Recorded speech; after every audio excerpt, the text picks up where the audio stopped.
Good morning, students. Welcome in social science class. बेटा हमने chapter 3 history का भारत में राष्ट्रवाद स्टार्ट कर दिया था और लास्ट टॉपिक हमने डिस्कस किया था कि गांधी जी ने कांग्रेस पार्टी को और जो मुस्लिम लोग थे उनको अपने साथ मिला लिया और फाइनल डिसीजन ले लिया गया कि पूरे देश में असहयोग आंदोलन शुरू किया जाएगा। तो कांग्रेस पार्टी ने स्टार्टिंग में रिफ्यूज़ कर दिया था क्योंकि वो इलेक्शंस में पार्टिसिपेट करना चाहते थे और इलेक्शन के थ्रू सीट्स जीतकर वो अपनी बात को अंग्रेज़ों के सामने रखना चाहते थे। लेकिन लास्टली नागपुर में जो कांग्रेस का अधिवेशन होता है 1920 के अंदर, तो तब वो सहमत हो गए। उन्होंने गांधी जी को जो है सपोर्ट किया और इस तरीके से जो असहयोग आंदोलन था वो जनवरी 1921 यानी कि 1921 ईस्वी में असहयोग और खिलाफत के नाम से स्टार्ट हो गया। तो आज का हमारा टॉपिक भी यही है, आंदोलन के भीतर अलग अलग धाराएं, यानी ये स्टार्ट करना है असहयोग ही क्यों। नॉन कोऑपरेशन का जो है आगाज़ किया था गांधी जी ने कि हम अंग्रेज़ों को असहयोग करेंगे तो वो अपने आप ही चले जाएंगे यहाँ से। तो इस आंदोलन में बहुत सारे सामाजिक समूहों ने हिस्सा लिया, लेकिन हर एक की अपनी अपनी आकांक्षाएं थी।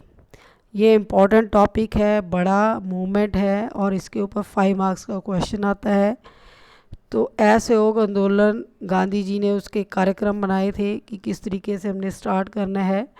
तो इसमें बहुत सारी जो सोशल कम्युनिटीज़ थी वो शामिल हुई, लेकिन सबकी सोच अलग अलग थी क्योंकि उस वक्त तक स्वराज या कह सकते हैं कि राष्ट्रवाद ये लोगों के अंदर नहीं आया था। उनके मन में था कि हम गांधी जी को सपोर्ट करेंगे तो हमारी जो डिमांड्स है या हमारी जो नीड्स हैं वो फुलफ़िल हो जाएंगी। तो इसलिए यहाँ पर बोला गया है कि हर एक की अपनी अपनी आकांक्षाएं थी, ज़रूरतें थी। सभी ने स्वराज के आह्वान को तो स्वीकार किया, लेकिन उसके अर्थ जो थे वो अलग अलग निकाले। यानी कि स्वराज, उसका जो वर्ड का मतलब था स्वराज, अपना राज, उसको गांधी जी ने स्टार्ट कर दिया। लोगों ने उनको सपोर्ट किया, लेकिन उसका मतलब वो नहीं समझ पाए कि स्वराज में हमने मांगना क्या है। उनकी अपने अपनी नीड्स थी, अपने अपनी डिमांड्स थी और वो सोच रहे थे कि गांधी जी को सपोर्ट करके उनकी ज़रूरतें और उनकी जो नीड्स हैं, उनके जो अधिकार हैं उनको मिल जाएंगे। तो यहाँ पर अलग अलग पॉइंट ऑफ व्यू से लोगों ने किस तरीके से गांधी जी का साथ दिया वो हम डिस्कस करेंगे। तो यहाँ बात आती है सबसे पहले शहरों में आंदोलन। जो शहरी लोग थे उन लोगों ने गांधी जी के असहयोग आंदोलन में जो है शामिल वो हुए। तो उनका मेन मोटिव क्या था? तो शहरों में जो मध्यम वर्ग के लोग थे वो शामिल हुए। हज़ारों विद्यार्थियों ने क्या किया, स्कूल कॉलेज छोड़ दिए। हेडमास्टरों और शिक्षकों ने इस्तीफ़े दे दिए। यानी इनका जो कार्यक्रम था असहयोग आंदोलन का, उसमें यही था कि हम बायकॉट करेंगे, स्वदेशी को अपनाएंगे, बायकॉट करेंगे। तो बायकॉट क्या किया, जो स्टूडेंट्स थे उन्होंने स्कूल और कॉलेज में जाना छोड़ दिया। टीचर्स जो थे, हेडमास्टर्स जो थे, उन्होंने रिज़ाइन कर दिया, इस्तीफ़े दे दिए। इसी तरह जो वकील थे उन्होंने मुकदमे लड़ने बंद कर दिए, यानी वकालत छोड़ दी। तो मद्रास के अलावा जो प्रांतों में परिषद चुनावों का बहिष्कार किया। सिर्फ एक मद्रास अंडरलाइन कर ले इसको। तो बाकी इलाकों में तो लोगों ने कहा कि जो चुनाव होने वाले हैं परिषद के, हम उसमें पार्टिसिपेट नहीं करेंगे, भाग नहीं लेंगे। लेकिन मद्रास के लोगों ने ऐसा नहीं किया। मद्रास में गैर ब्राह्मणों यानी कि जो पंडित लोग नहीं थे, उसके अलावा जो लोग थे, उन्होंने क्या किया, जस्टिस पार्टी एक पार्टी बनाई और उनका क्या मानना था कि काउंसिल में प्रवेश के जरिए वो क्या कर सकते हैं, अपने अधिकारों की मांग कर सकते हैं, जो सामान्य रूप से केवल ब्राह्मणों को मिल पाते हैं। अब ब्राह्मणों को तो ये अधिकार मिले ही हुए थे, लेकिन जो गैर ब्राह्मण थे उनको अधिकारों से वंचित किया हुआ था। तो वो चाहते थे कि हम इलेक्शन में पार्टिसिपेट करेंगे, चुनाव के जरिए हम अपनी मांग रखेंगे, इसलिए उन्होंने असहयोग आंदोलन में जो है वो शामिल नहीं हुए थे। इसलिए इस पार्टी ने चुनावों का बहिष्कार नहीं किया। इसी तरह आर्थिक मोर्चे पर असहयोग का असर और भी ज़्यादा नाटकीय रहा। आर्थिक मोर्चे का मतलब क्या है? पैसे से संबंधित। अब खर्चा भी तो आएगा ना, इलेक्शन जो विरोध प्रदर्शन जो हो रहा है उसमें जिस चीज़ की ज़रूरत है, जो लोग शामिल हैं, तो आर्थिक मोर्चे पर जो असहयोग का असर था, लोगों ने क्या किया, सामानों का बहिष्कार कर दिया। जो विदेशी कपड़ा था, जो बाहर से आता था, ब्रिटिश लोग लेकर आते थे, उन लोगों ने क्या किया, जो इंडियंस थे उन्होंने उनका सामान ख़रीदना बंद कर दिया। इसी तरह शराब की जो दुकानें थी उनकी पिकेटिंग की गई। पिकेटिंग इम्पोर्टेंट वर्ड है। पिकेटिंग मीन्स क्या होता है? प्रदर्शन या विरोध का एक ऐसा स्वरूप होता है जिसमें लोग किसी दुकान, कोई फैक्ट्री या दफ्तर के भीतर जाने का रास्ता रोक लेते हैं। तो महिलाओं ने क्या किया, जो शराब की दुकानें थी उनके सामने खड़ी हो गई, उनका रास्ता बंद कर दिया कि इसके अंदर जो शराब पीने वाले हैं वो ना जाए। अब जो शराब परचेज़ कर रहे हैं वो तो इंडियंस हैं ना, और इंडियंस जो थे उन्होंने क्या करना था, विदेशी सामानों का बहिष्कार करना था। तो महिलाओं ने क्या किया, शराब की दुकानों के रास्ते बंद कर दिए और विदेशी कपड़ों की होली जलाई जाने लगी। 1921 और 22 के बीच में जो विदेशी कपड़े का आयात था वो घट गया, लगभग आधा रह गया, क्योंकि डिमांड ही नहीं रही। उसकी कीमत 102 करोड़ से घटकर 57 करोड़ रह गई। ठीक है। बहुत सारे स्थानों पर व्यापारियों ने विदेशी चीज़ों का व्यापार करने या विदेशी व्यापार में पैसा लगाने से इनकार कर दिया। जब डिमांड ही ख़त्म हो गई, विदेशी जो चीज़ें थी, तो उनको बेचने वाले या उनके ऊपर निवेश करने वालों ने क्या कर दिया, अपना निवेश कम कर दिया, पैसा लगाना बंद कर दिया।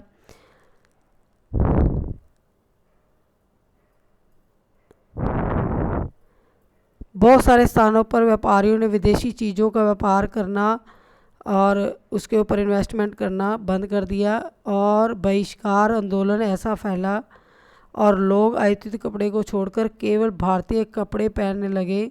तो भारतीय कपड़ा मिलों और हथकरघा का जो हाथ से बनाया जाता था कपड़ा, हैंडमेड जो था, उनकी डिमांड बढ़ गई, तो उनका जो उत्पादन था वो भी बढ़ गया।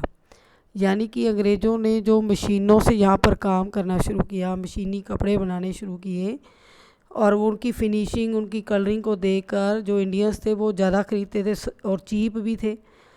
और जो भारतीय जो बुनकर लोग थे या हथकरघा उद्योग थे, उनकी हालत खस्ता हो चुकी थी।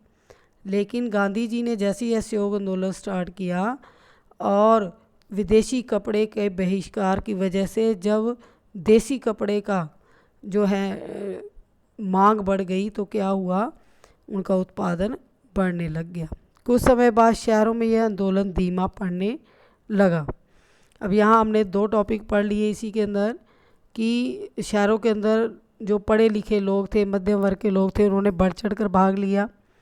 इसी तरह लोगों ने क्या किया, विदेशी कपड़ों का बहिष्कार किया और स्वदेशी को अपनाया, यानी बायकॉट और स्वदेशी मूवमेंट चलाए गए गांधी जी के प्रोग्राम के अनुसार कि आंदोलन में क्या होना चाहिए, उसी के अकॉर्डिंग आंदोलन आगे बढ़ा।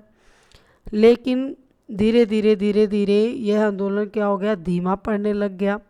इसके पीछे कई कारण थे, ये इम्पोर्टेंट है। खादी का कपड़ा मिलों में भारी पैमाने पर बनने वाले कपड़ों के मुकाबले महंगा होता था।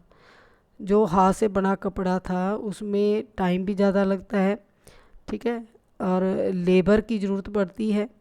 तो उसकी वजह से जो उसकी लागत है कपड़े की, उस पर खर्च ज़्यादा आने की वजह से वो क्या हो जाता है, महंगा, और गरीब उसे ख़रीद नहीं सकते थे। यानी कि जो देसी कपड़ा था, खादी का कपड़ा था, वो महंगा पड़ता था और भारत में बहुत ज़्यादा गरीबी थी, तो गरीब लोग उसको ख़रीद नहीं पा रहे थे। वे मिलों के कपड़े को लंबे समय तक बहिष्कार नहीं कर सकते थे।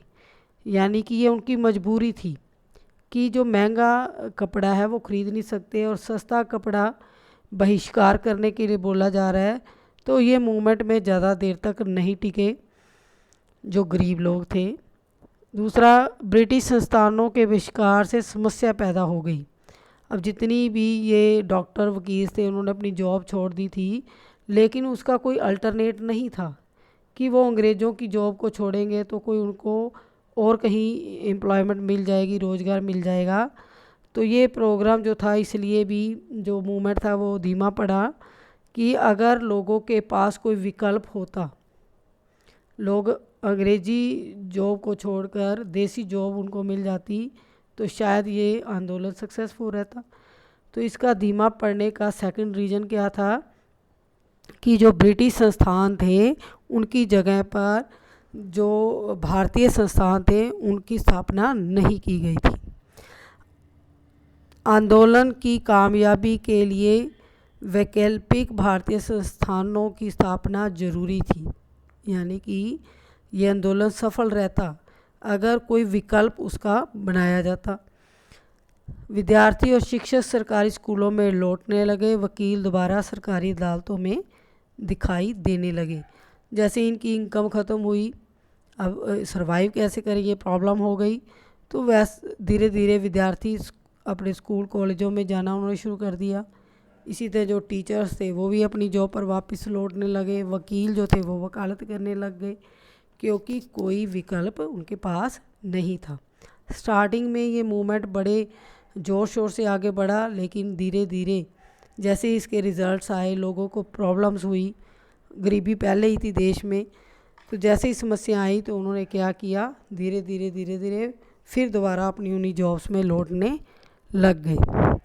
फिर सेकंड आ जाता है इसी असहयोग आंदोलन का कि जो ग्रामीण इलाके के लोग थे उन्होंने गांधी जी का साथ क्यों दिया, वो इस मूवमेंट में क्यों शामिल हुए, उनकी क्या आकांक्षाएं थी। शहरों से बढ़कर ऐसे आंदोलन जो था देहात में यानी कि गांव में भी फैल गया था। युद्ध के बाद देश के विभिन्न भागों में चले किसान और आदिवासी, ठीक है, जो किसान थे और आदिवासी थे, उन लोगों ने इस आंदोलन में बढ़ चढ़कर भाग लिया। अवध में एक सन्यासी बाबा थे रामचंद्र, वो किसानों का नेतृत्व कर रहे थे। नोट करेंगे इस पॉइंट्स को, 3 मार्क्स का क्वेश्चन पुट किया जाता है कि ग्रामीण इलाकों में जो किसान थे या आदिवासी थे, उनके जो जिनका नेतृत्व बाबा रामचंद्र ने किया था, तो क्या रोल प्ले किया था असहयोग आंदोलन के अंदर, यानी कि उनकी क्या भूमिका रही है।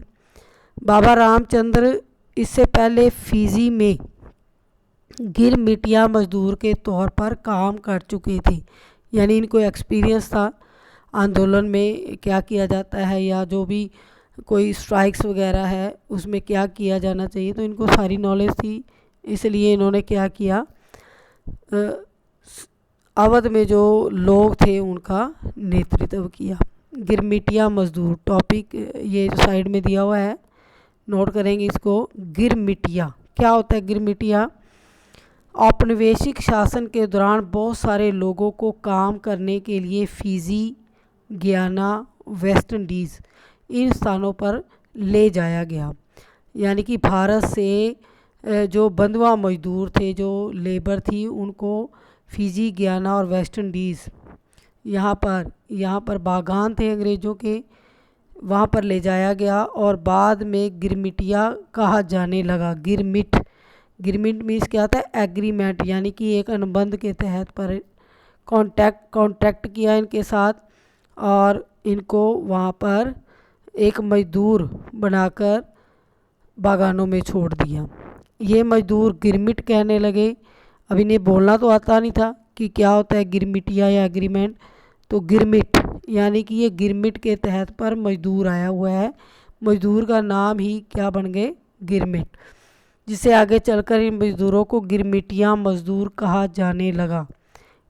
इंग्लिश में इनको क्या कहते हैं? इंडेंचर्ड लेबर, यानी कि इंडियन जो लेबर थी, मजदूर थे, उनके साथ कॉन्ट्रैक्ट करके, ठेका करके इन लोगों को कहाँ ले जाया गया?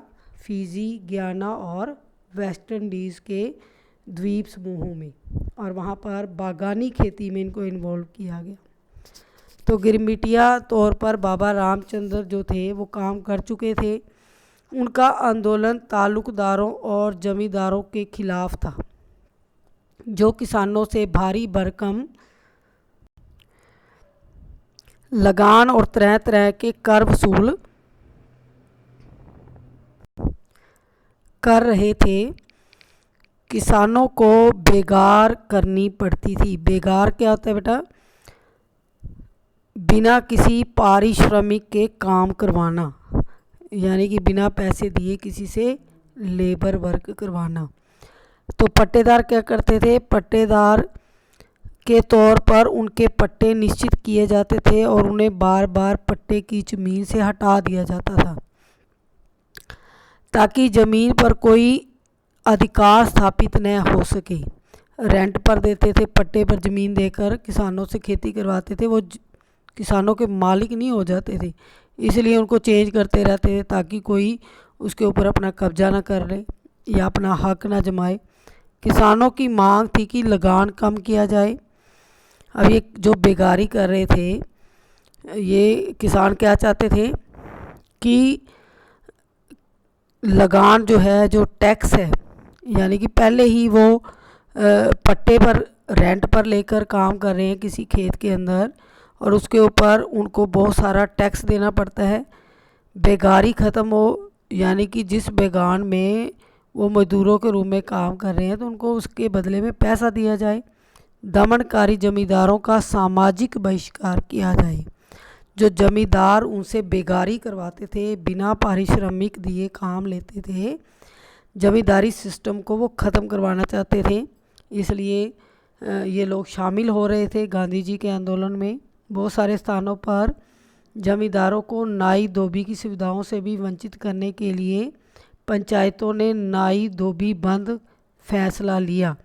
यानी कि जो बड़े बड़े लैंडलॉर्ड्स थे, जो भी उनके घरों में उनके पशुओं का या उनके जो है काम करते थे घरेलू काम, उन लोगों ने वो काम करना बंद कर दिया ताकि इनकी नाक में दम हो जमींदारों की, और वो जो अत्याचार कर रहे हैं, शोषण कर रहे हैं, वो बंद कर दें।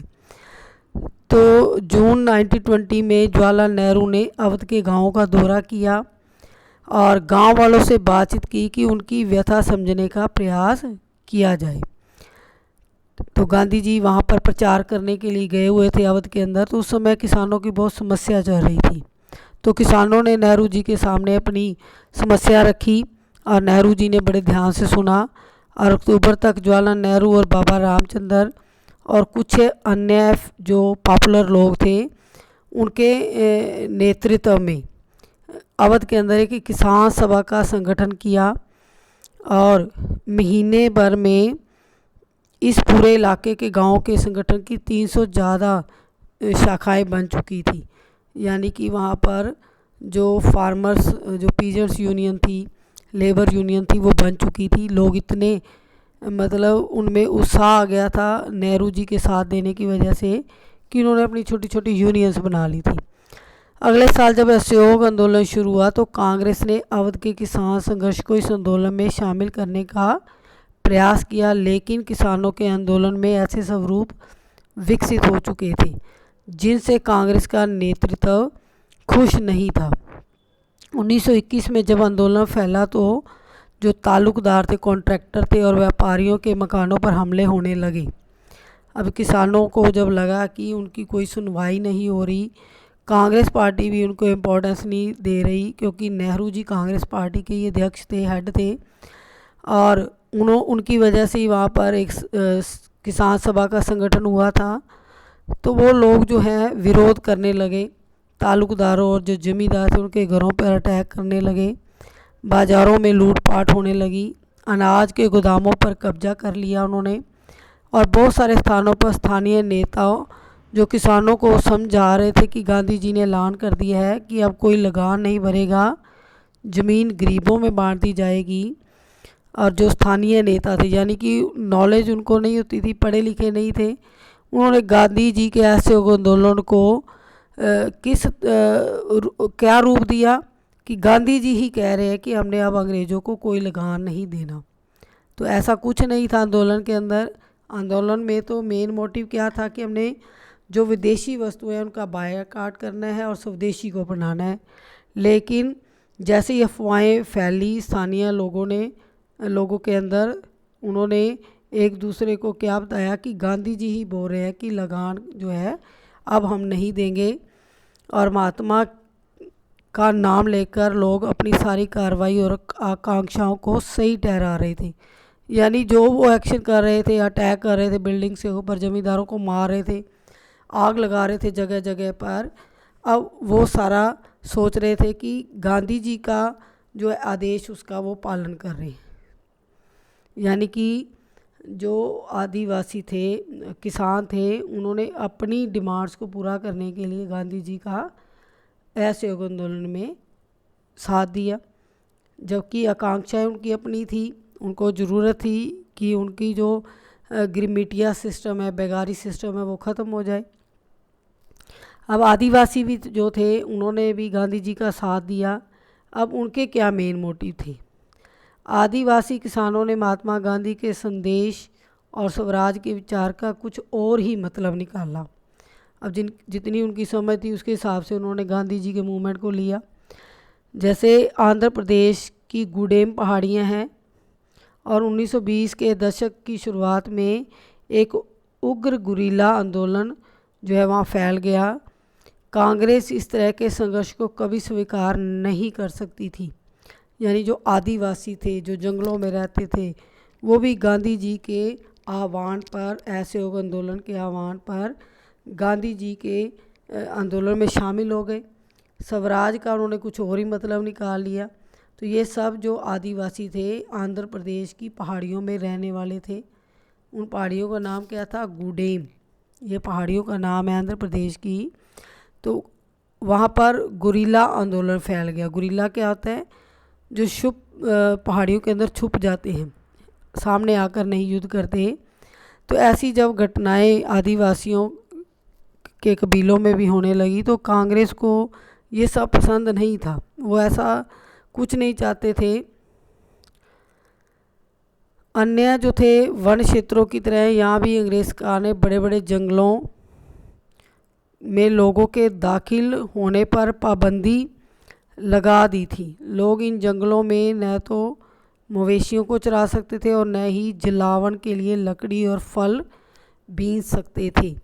ये सिचुएशन हमने 9th क्लास में भी स्टडी की थी कि जो आदिवासी थे उनको जंगलों में आने से मना कर दिया था। यहाँ पर भी जो अंग्रेज़ थे उनका अपना मोटिव था कि ये जो जंगल है उनको कृषि भूमि में बदल दिया जाए, और लगान जो है उनकी एक इनकम का सोर्स था। तो यहाँ पर हम समझ सकते हैं कि जो आदिवासी थे उनके ऊपर क्या अत्याचार किए थे अंग्रेज़ों ने।